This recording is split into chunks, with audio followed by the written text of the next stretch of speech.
Good morning जय जगन्नाथ आपण मैंने केमी अच्छा मुझे भावुँ आपण मैंने भल थे।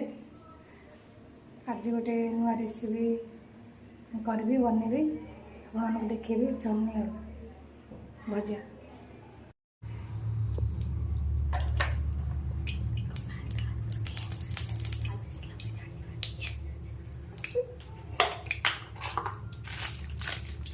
तेल पकईला तेल गरम होगा फुटण पकईवा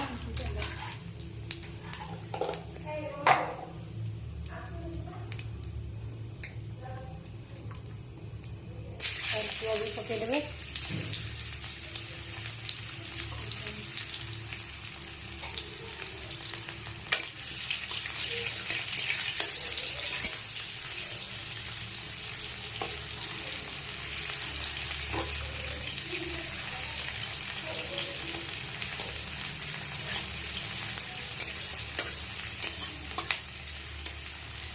पियाज देखो होगा आलू को पकईदेवा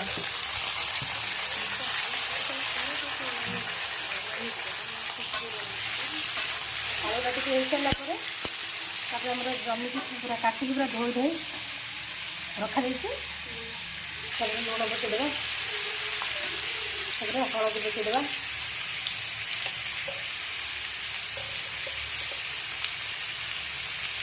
गोलदेवा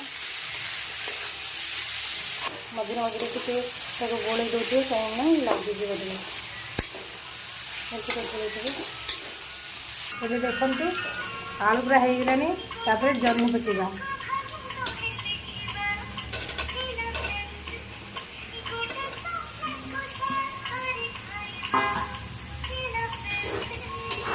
भलसे गोलदेवा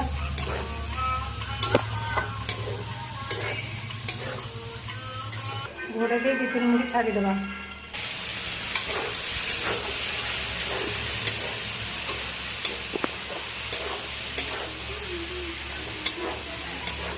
देखो जन्नी पूरा सीझी आसला भल भाव आपण मन जदि क्या जन्नी भजा भल लगुए पसंद आसता है आप निहत कमेंट करेंगे और सब्सक्राइब मो चैनल को गोटे सब्सक्राइब करेंगे। देखो जन्नी पूरा भल भाव लंका गुंड पकईदेवा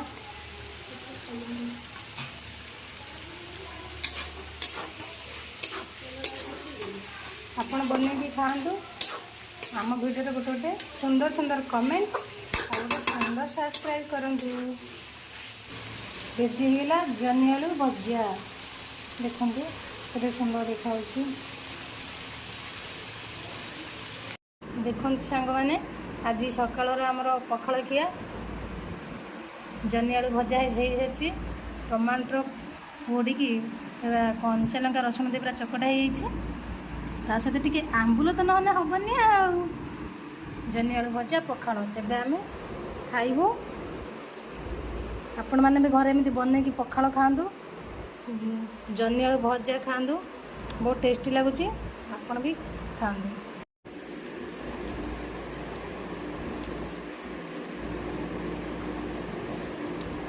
आमलेट आज टेस्टी